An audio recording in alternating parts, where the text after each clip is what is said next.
விண்வெளி ஆராய்ச்சியில் பல சாதனைகளை நிகழ்த்தி வரும் இஸ்ரோ வரும் 25ஆம் தேதி ஸ்ரீஹரிகோட்டாவில் 100வது ராக்கெட்டை விண்ணில் ஏவ திட்டமிட்டுள்ளதன் பின்னணியை விவரிக்கிறது இந்த செய்தி தொகுப்பு.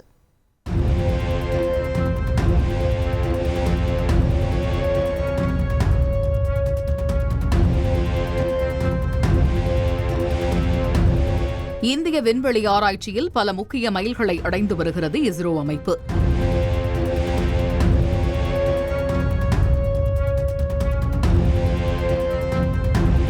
இந்தியா விண்வெளியில் 2 தனித்தனி செயற்கைக்கோள்களை ஒன்றாக இணைக்கும் முதல் சோதனைக்கான ஸ்பேடெக்ஸ் செயற்கைக்கோள்களை PSLV C-60 ராக்கெட் மூலம் அண்மையில் வெற்றிகரமாக விண்ணில் செலுத்தியது.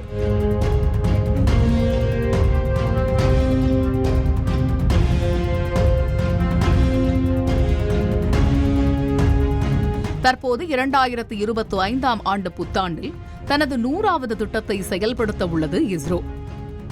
இது தொடர்பாக பேசிய இஸ்ரோ தலைவர் சோம்நாத், ஜனவரியில் ஸ்ரீஹரிகோட்டாவில் இருந்து 100வது ராக்கெட்டை ஏவும் பணியில் தீவிரமாக ஈடுபட்டுள்ளதாக தெரிவித்துள்ளார்.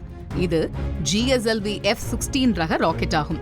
இதில் நம் நாட்டைச் சேர்ந்த NVS-02 என்ற வழிச்செலுத்துதல் சேவைக்கான செயற்கைக்கோள் பொருத்தப்பட்டுள்ளதாகவும், இது வழிச்செலுத்துதல் அமைப்பை மேலும் வலுப்படுத்தும் திறன் கொண்டது எனவும் தெரிவிக்கப்பட்டுள்ளது.